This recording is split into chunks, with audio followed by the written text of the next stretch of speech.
I was standing on my own fence rail, boots heavy with mud, staring out at what looked like a music festival that had swallowed my pasture whole.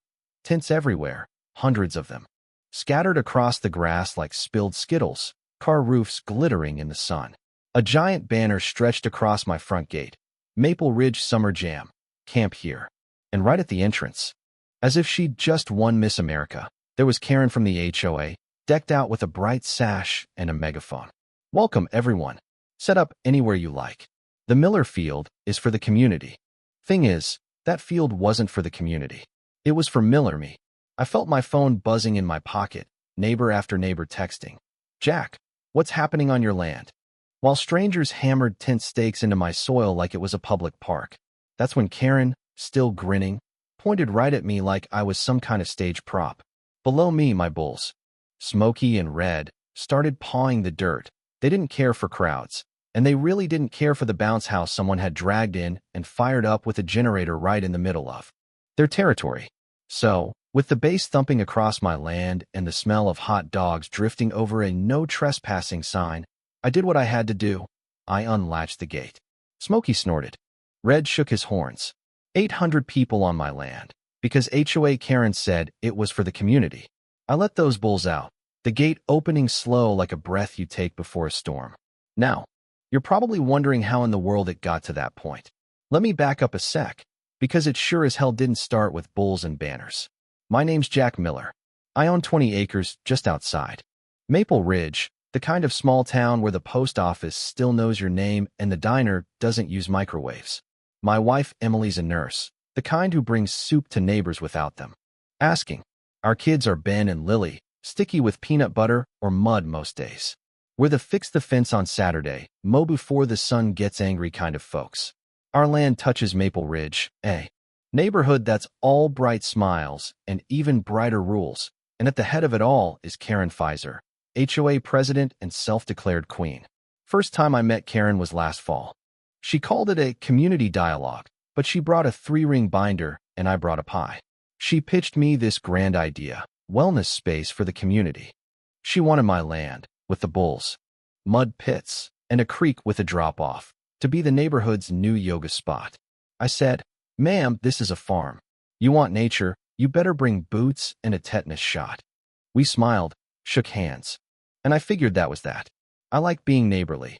I let the high school team run their meets out back, gave old Jenkins eggs and bread when he broke his hip, let the church group grab firewood. But kindness is voluntary, you know what I mean? There's a line. Winter rolled through, spring brought wildflowers, and then flyers started showing up. Maple Ridge Summer Jam, sponsored by HOA. Camping, music, food trucks, community land provided. My neighbor Mike showed me the flyer with big eyes. Jack, is that your land? So, I drove to the HOA office, really just a rented spot next to the nail salon. Karen grinned at me, eyes sparkling. 800 RSVPs. Isn't it exciting? I said, on whose land? She pushed a county map across the table, my field highlighted in yellow. It's a historical easement. Your granddad signed it. Yeah, he signed a right-of-way so the school bus could turn around, not so 800 people could camp out with food trucks. Even then, I tried the soft approach. I'll host a bonfire, small group, proper permission, but this is a farm, Karen. You put campers in that field, someone's gonna get hurt or sued. She just smiled.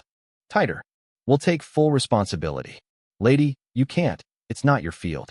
She snapped her binder shut, and I knew right then she'd already made up her mind.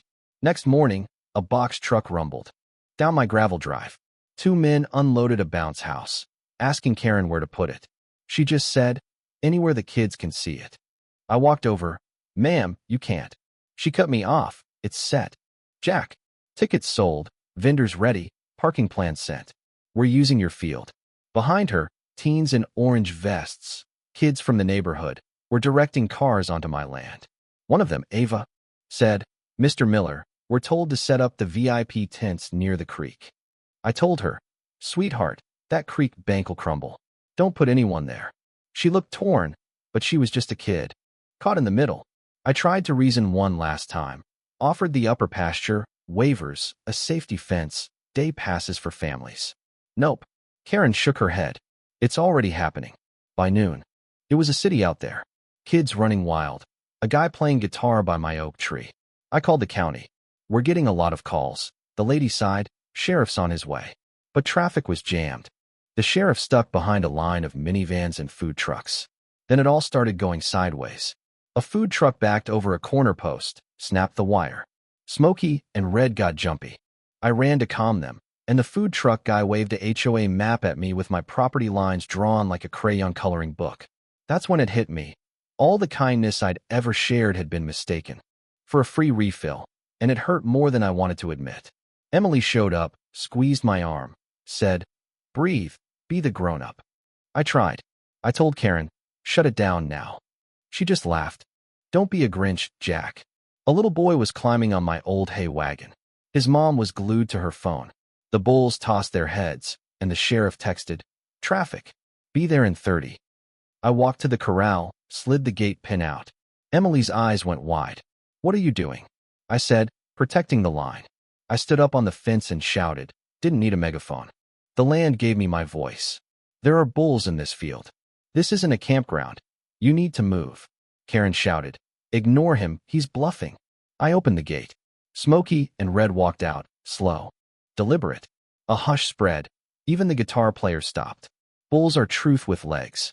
You respect the boundary, or you learn. Most folks started moving, but not fast enough. Then, just when I thought the worst was over, the bounce house generator died. The castle started sagging, and some joker waved a red picnic blanket in front of Red. He went for it, ramming into a row of coolers. Tents collapsing like dominoes. Panic erupted. The crowd surged for the road. Sheriff Davis finally barreled in, blue lights flashing, grabbing a boy at the edge of the creek just in time. He barked. Everybody breathe. "Ma'am, drop the megaphone." Karen finally blinked, lowering it. But the chaos wasn't done. A propane tank got nudged by a food truck, started hissing, white fog curling off it. A kid with freckles grabbed a fire extinguisher, spraying foam while the crowd scattered. Then a spark from a loose extension cord, one stray flame, and suddenly, fire snaked through the grass. The overturned truck's gas tank gave a deep boom.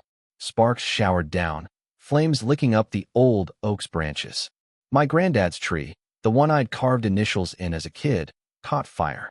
Mike and I threw fire blankets up, emptied the extinguisher, but the fire kept climbing. The bulls screamed, fence posts cracking under their weight. Emily rushed our kids to the truck, driving them away from the blaze.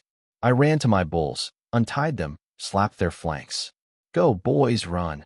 They tore for the creek, hooves thundering. The oak tree split, crashed down, sparks flying. Neighbors, the same ones who'd trespassed, now grabbed shovels, rakes, buckets.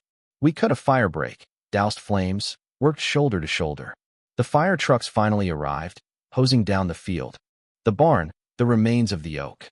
By the end, the oak was a black skeleton, the truck a smoking shell, but the barn stood, my house stood, and my family was alive. Karen sat in the ashes, sash torn, binder ruined, staring at what she'd brought onto my land. I stood, voice steady. This land isn't a playground. It's a trust. Respect it, I'll share it. Steal it, and you'll answer to more than. Bulls. Silence, then applause, soft, broken, but real. That night, the field slept in smoke. My oak was gone, but its roots waited.